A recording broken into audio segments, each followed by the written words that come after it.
कुठे आहे राधा? बोल ना वल्लरी, राधा कुठे आहे? तू हे बघा, आम्ही राधाला खूप शोधलं, आम्हाला कुठेही सापडली नाही ती. आणि आम्ही रस्त्यात असताना ना तेजाचा फोन आला की माझ्याशी बोलत असताना राधा राधा म्हणत कुठेतरी निघून गेली आणि तिने फोन पण कट केला. तेव्हापासून मी तिका फोन ट्राय करतेय पण ती फोनही उचलत नाही आणि काहीच कळत नाहीये. म्हणजे राधा सापडली नाही? इथे राधा. राधा राधा स्वामी, राधा कुठे होती तू? कुठे सापडली तुम्हाला? कुठे होती?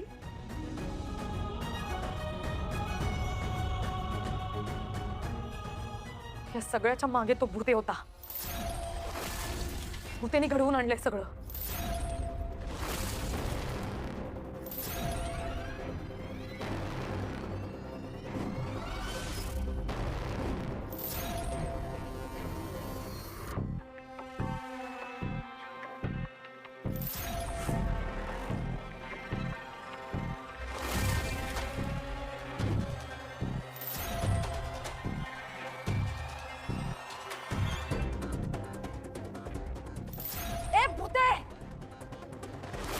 त्या भूतीला ना सोडणार नाहीये मी. नाही, भूतेची चूक आहेच गो, पण त्याआधी चूक तुझी आहे तेजा. बोला. नाही बोला, माझी चूक आहे त्यामुळे मलाच बोला. घेते मी ऐकून. बोला. ऐकून घेते ना म्हणजे? तू स्वतःच्या तोंडाने म्हटली होतीस ना सकाळी आम्हाला, मी दिवसभर राधाची व्यवस्थित काळजी घेईन. ही अशी काळजी घेतलीस तू? एक्झॅक्टली. आणि तेजा, उद्या दारावर उठून कोणी येईल आणि म्हणेल की आम्ही तिचे आई वडील आहेत, तर तू राधाला सरळ देऊन टाकशील.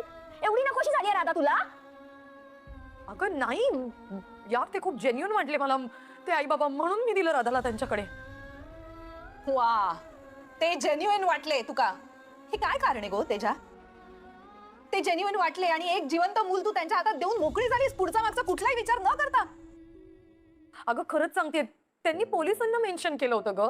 त्यांनी सांगितलंच होतं की पोलिसांनी त्यांना पत्ता दिला होता म्हणून ते या पत्त्यावर आले होते. आता पोलिसांनी सांगितलंय म्हणजे ते खरेच असतील असं वाटलं मला. आणि तेव्हा बॉसचा कॉल बिल सगळं एकत्र. तेजा ते आणि सगळ्यात जास्त शिकलेल्यात तुम्ही आहात आणि तुम्ही असं वागलात. हो, मी त्यांचं आयडेंटिफिकेशन तरी बघायला पाहिजे होतं की नाही?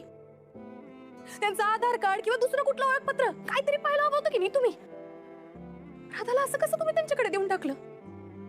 चला, तुम्ही सांगताय ना पोलिसांनी त्यांना पत्ता दिला, मग निदान पोलिसांना इन्फॉर्म तर करायला पाहिजे होतं ना तुम्ही. एवढं नाही तर त्यांचा नंबर घ्यायला हवा होता. पुन्हा कधीच राधाला भेटायचं नव्हतं का तुम्हाला? काहीच कसं नाही घेतलं तुम्ही त्यांचा नंबर, पत्ता काहीतरी विचारायचं होतं ना त्यांना. हो कम ऑन तेजा, तुला आठवतं का मी एका फेक एजन्सी मध्ये पैसे भरले होते तेव्हा तू काय म्हणाली होतीस मला?